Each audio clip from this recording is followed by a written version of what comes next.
Top story. According to the most trusted paper in those street corner newsstand containers that fall over in the wind, the Epoch Times, election outcome unclear amid pending recounts and legal challenges. Unclear? It's not unclear. Bubbly King Don Perignon Trump won. Obviously, liberal George Soros Stephanopoulos and his Marxist jihad gang have gotten to the Epoch Times, and we need a new newspaper that smells like Joining us now is Rhodes Scholar and investigative reporter Ronan Farrow. Good day, Ronan. Good to be here. All right, here's what I think happened. The Democrats hacked the paper ballots. Ronan, first question goes to you. How long has paper been computers? Well, what we know right now is there's no evidence of irregularities. There's just no evidence of a bunch of the things you're saying. Well, I just feel bad that you require the crutch of evidence to decide what's true. I know how the Democrats hacked the paper ballots. Paper's made out of trees, and all the dead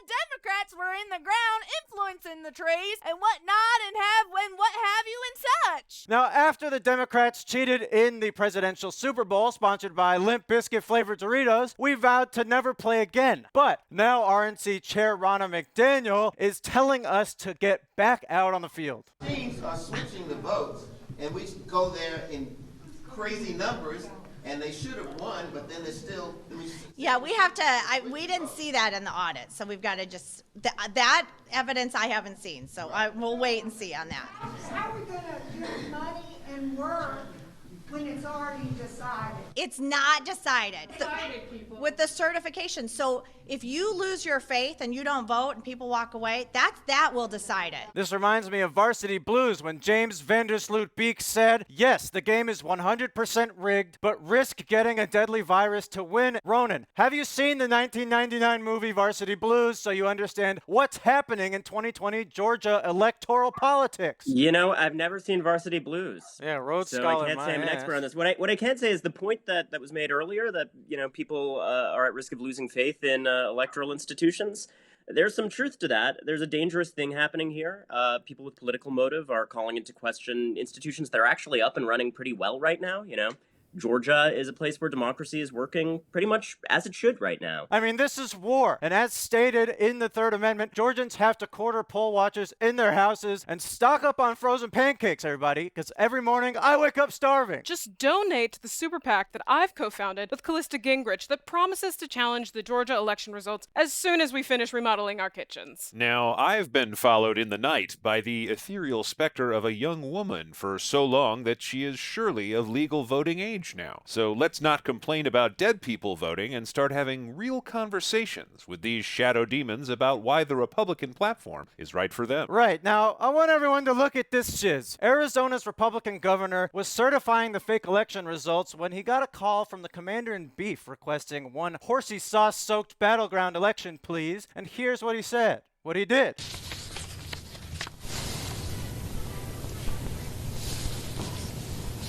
No one sends the president to voicemail unless you're me, and this is your outgoing message. Tyler is unavailable at the moment, probably lifting weights or flipping my car 30 times. But if this is my ripped, dewy-eyed commander-in-chief, I will call you back and become your bro for life. And I want Ben Carson to sew our heads together. My guy is another trumpet guy. He president, he's my guy. I love you.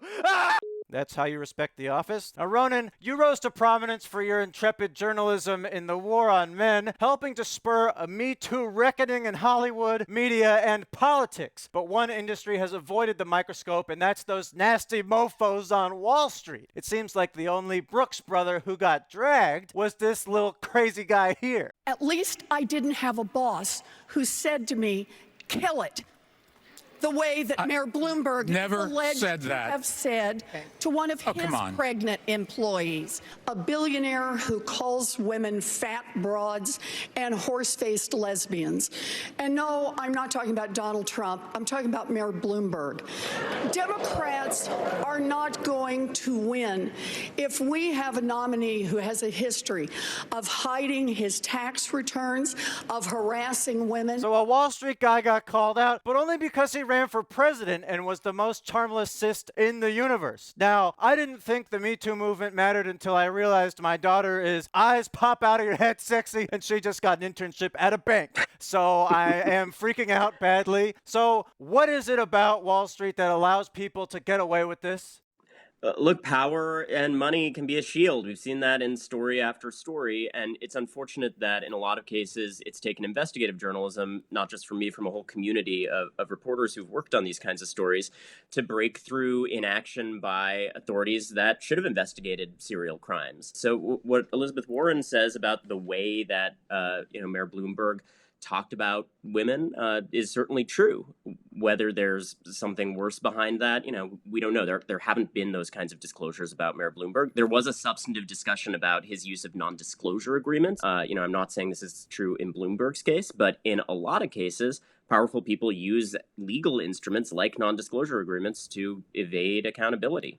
And that's something that should change in Wall Street and beyond. Ronan, I am concerned that holding Wall Street to account for their lawless treatment of women is a slippery slope toward holding them to account for their lawless treatment of the economy, government, and all life on Earth. What do you say to average voters like me? I think that it's pretty indisputable that there's a need to hold Wall Street accountable much more than it's being on a whole range of issues. All right, life is short, and if I don't eat 100 wasabi mustard packets in the next 5 minutes, I will regret it. So let's wrap it up with I'm not done. I am disgusted that incoming Treasury Secretary Janet Yellen's signature will be on the money now. For all those who wish to join me in protest, I am issuing my own currency called Patriot Bucks, which, as you can guess from the name, is made entirely of my own bodily fluids. Thin fluids are 5s, thicks are 20s, and a cup of my blood is good for one gently used PS4.